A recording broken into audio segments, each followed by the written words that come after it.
നമസ്കാരം. ഞാൻ അഡ്വക്കേറ്റ് പോളച്ചൻ പുതുപ്പാറ. കേരളത്തിലെ തദ്ദേശ സ്വയംഭരണ സ്ഥാപനങ്ങളുടെ പഞ്ചായത്തുകളുടെയും മുനിസിപ്പാലിറ്റികളുടെയും കോർപ്പറേഷനുകളുടെയും ഒക്കെ ജനപ്രതിനിധികളെ തെരഞ്ഞെടുക്കാനുള്ള തെരഞ്ഞെടുപ്പ് സമീപസ്ഥമായിരിക്കുന്ന സാഹചര്യത്തിൽ എല്ലാ വാർഡുകളിലും തെരഞ്ഞെടുപ്പ് പ്രചാരണം ശക്തമായി നടക്കുന്ന ഈ അവസരത്തിൽ ഞാനൊരു രാഷ്ട്രീയ പ്രവർത്തകനല്ല എങ്കിൽ പോലും ഒരു പത്രപ്രവർത്തകൻ എന്ന നിലയിൽ എന്റെ ഗ്രാമപഞ്ചായത്തായ അങ്കമാലി തുറവൂരിൽ വിവിധ വാർഡുകളിലൂടെ സഞ്ചരിച്ച് ഏതാനും വീഡിയോകൾ സ്ഥാനാർത്ഥികളെ പരിചയപ്പെടുത്തിക്കൊണ്ട് ആളുകളുടെ പൾസ് അറിഞ്ഞുകൊണ്ട് ഇടണമെന്ന് ആഗ്രഹിക്കുന്നു. കഴിഞ്ഞ 5 വർഷം മുമ്പ് ഈ തെരഞ്ഞെടുപ്പ് നടന്നപ്പോൾ എനിക്ക് യൂട്യൂബ് ചാനൽ ഇല്ലായിരുന്നു. അന്ന് ഫേസ്ബുക്ക് വീഡിയോ ആണ് ഉപയോഗിച്ചത്. അതിലുണ്ടായ റിസൾട്ട് എന്റെ പ്രവചനങ്ങളും അഭിപ്രായങ്ങളും ഒക്കെ 100% ശരിയായി വന്നത് ഇപ്പോഴും ഓർക്കുന്നു. തുറവൂർ ഗ്രാമപഞ്ചായത്ത് അങ്കമാലിയിൽ നിന്ന് 4 കിലോമീറ്റർ അകലെ കിടക്കുന്ന തുറവൂർ ഗ്രാമപഞ്ചായത്തിന്റെ ആസ്ഥാനം തുറവൂരിലാണ്.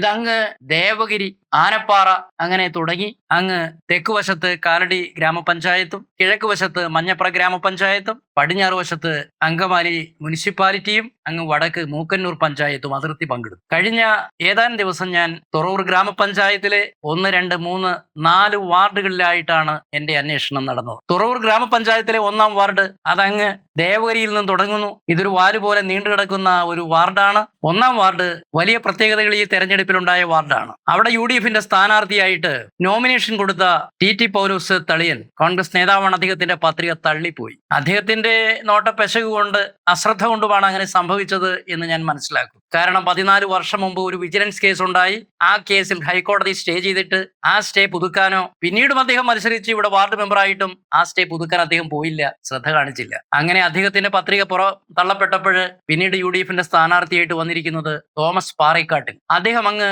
ദേവഗിരി ഇടവകക്കാരനാണ്. UDFന്റെ സ്ഥാനാർത്ഥി, ഔദ്യോഗിക സ്ഥാനാർത്ഥിയായിട്ട് തോമസ് പാറേക്കാട്ടിൽ വന്നപ്പോൾ ഈ 1-ാം വാർഡിൽ ഒരു UDF വിമതൻ രംഗപ്രവേശനം ചെയ്തിട്ടുണ്ട്. അതാണ് KO പൗലോസ് കല്ലൂക്കാരൻ എന്നയാള്. അദ്ദേഹം 10-30 വർഷം മുന്നേ കോൺഗ്രസിന് റിബലായി നിന്ന് ഇലക്ഷനിൽ ജയിച്ച് പിന്നീട് ഇറ്റലിയിലോ മറ്റോ ദീർഘകാലം പോയ ആളാണ്. അവിടെ ജീവിച്ചയാളാണ്, ജോലി ചെയ്ത്.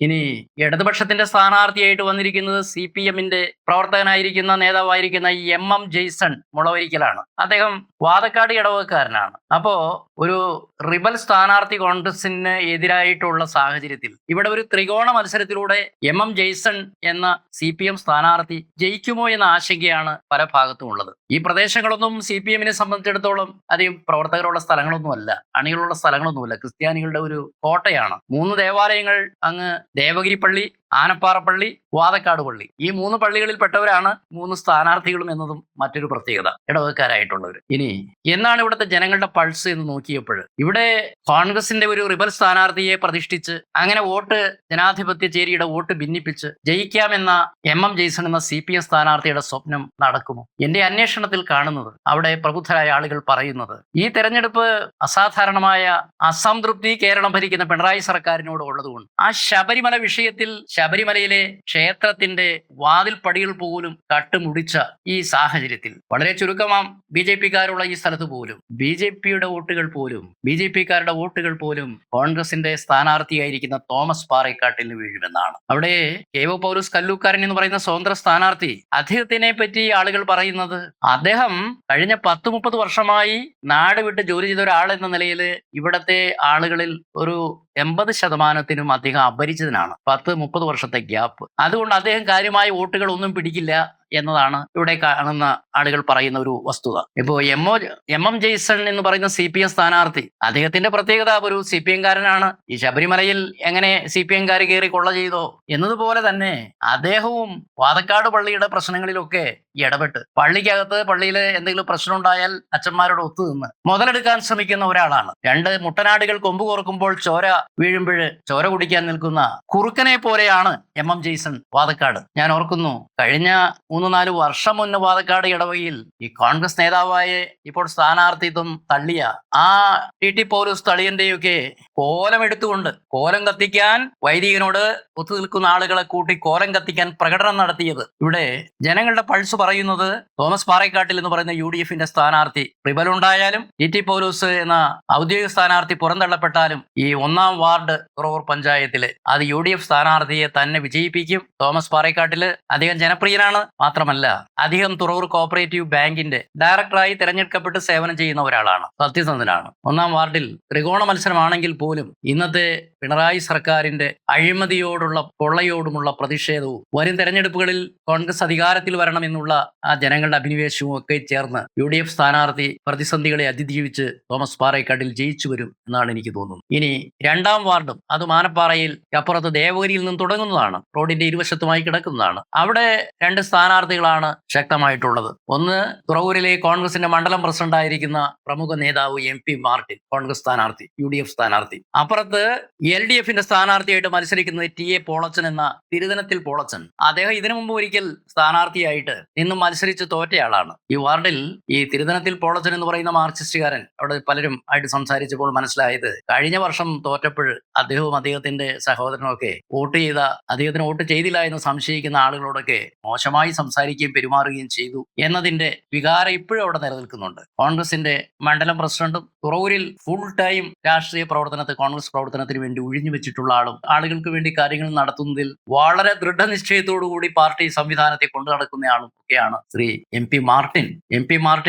ഈ തിരഞ്ഞെടുപ്പിൽ എനിക്ക് അവിടെ മൊത്തമായി പാർട്ടിയിൽ കറങ്ങിയപ്പോൾ കിട്ടിയ ഒരു പൾസ് പറയുന്നത് MP മാർട്ടിൻ ഉറപ്പായിട്ടും വിജയിച്ചു വരിക മാത്രമല്ല, അദ്ദേഹം തുറവൂർ ഗ്രാമപഞ്ചായത്തിന്റെ പ്രസിഡന്റായി തന്നെ വരാൻ 99% സാധ്യതയുള്ള ഒരു സ്ഥാനാർത്ഥിയാണ്. അടുത്ത മൂന്നാം വാർഡാണ്. ഈ മൂന്നാം വാർഡ് കഴിഞ്ഞ പ്രാവശ്യം BJP സ്ഥാനാർത്ഥി ബിജു പുരുഷോത്തമന്റെ ഭാര്യ മത്സരിച്ച് ജയിച്ച വാർഡാണ്. പക്ഷെ ആ വാർഡിന്റെ ഒരു ഭാഗം കട്ട് ചെയ്ത് പോയിട്ടുണ്ടെങ്കിലും ഈ വാർഡിന്റെ ഒരു വലിയ പ്രത്യേകത അങ്ങ് തലക്കോട്ട് പറമ്പ് ആ ഭാഗം മുതൽ ഈ അങ്കമാലി മഞ്ഞപ്പുറ റോഡിന്റെ വടക്കുവശത്ത് കിടക്കുന്ന ഈ മൂന്നാം വാർഡ്, അവിടെ കോൺഗ്രസിന്റെ സ്ഥാനാർത്ഥി വളരെ ദുർബലനാണ്. ഒരു MK സുരേഷ്, ഈ നാട്ടുകാരനെയല്ല, ഇവിടെ വന്ന് താമസിക്കുന്നയാളാണ്, ആളുകൾ അറിയുന്നില്ല. വളരെ ദുർബലനായ ഒരു സ്ഥാനാർത്ഥിയാണ് UDF വെച്ചിരിക്കുന്നത്. അദ്ദേഹം വിജയിക്കാൻ ഒരു സാധ്യതയും ഞാൻ കാണുന്നില്ല. അതേസമയം അവിടെ ഇടതുപക്ഷത്തിന്റെ സ്ഥാനാർത്ഥിയായിട്ട് KV പീറ്റർ ഉണ്ട്.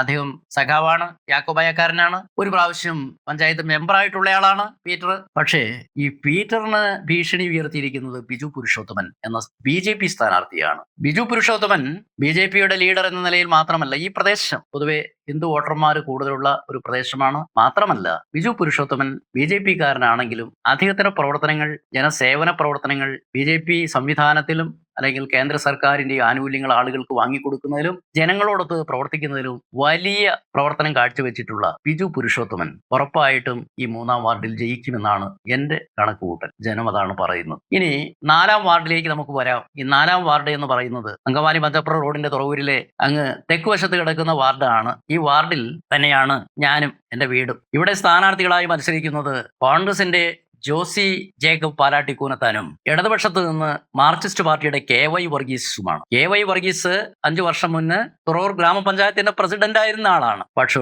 ഇപ്പോൾ ചിത്രം മാറിയിരിക്കുന്നു. അതായത് ഈ ഭരണത്തോടുള്ള ജനങ്ങളുടെ അസംതൃപ്തി മാത്രമല്ല, പല പ്രാവശ്യം തിരഞ്ഞെടുക്കപ്പെട്ട KY വർഗീസ്, പ്രസിഡന്റായ KY വർഗീസ് വീണ്ടും ഈ പാർട്ടിക്ക് ഒരു സ്ഥാനാർത്ഥിയെ കണ്ടെത്താൻ കഴിയുന്നില്ല.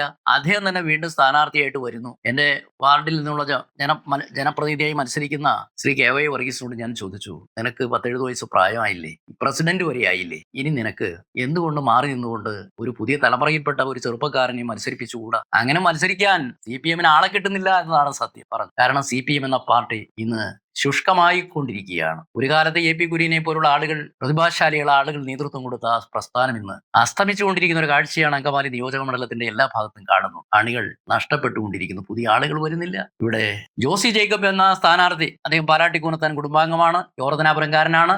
അദ്ദേഹം വളരെ എളിമയോടുകൂടി, ലാളിത്യത്തോടുകൂടി ജനങ്ങളോട് ഒത്തുനിൽക്കുന്ന ജോസി ജേക്കബ്, അദ്ദേഹത്തിന് വലിയ ജനപിന്തുണയാണ് ഈ തെരഞ്ഞെടുപ്പിൽ. ആദ്യമായിട്ട് അദ്ദേഹം മത്സരിക്കുകയാണ്. തുറവൂർ കോപ്പറേറ്റീവ് ബാങ്കിൽ 2 പ്രാവശ്യം അദ്ദേഹം മത്സരിച്ച് ബാങ്ക് ഡയറക്ടർ ബോർഡ് അംഗമായിട്ടുണ്ട്. പക്ഷേ ഇപ്പോൾ ആദ്യമായിട്ട് ഈ പഞ്ചായത്ത് ഇലക്ഷനിൽ 4ാം വാർഡിൽ നിന്നും ജോസി ജേക്കബ് മത്സരിക്കുമ്പോൾ അദ്ദേഹത്തിന് വലിയ ജനപിന്തുണയാണ് കാണുന്നത്. കഴിഞ്ഞ ദിവസം നടന്ന യോഗത്തിൽ, കുടുംബയോഗത്തിൽ വലിയ ആൾക്കൂട്ടത്തെ, ജനങ്ങളെ, വോട്ടർമാരെ അവിടെ കണ്ടു. എല്ലാ ഭാഗത്തു നിന്നും കിട്ടുന്ന റിപ്പോർട്ടുകൾ പറയുന്നത് 4ാം വാർഡിൽ തുറവൂർ ഗ്രാമപഞ്ചായത്തിൽ ജോസി ജേക്കബ് എന്ന കോൺഗ്രസ് സ്ഥാനാർത്ഥി വിജയിച്ചു വരും എന്നാണ്.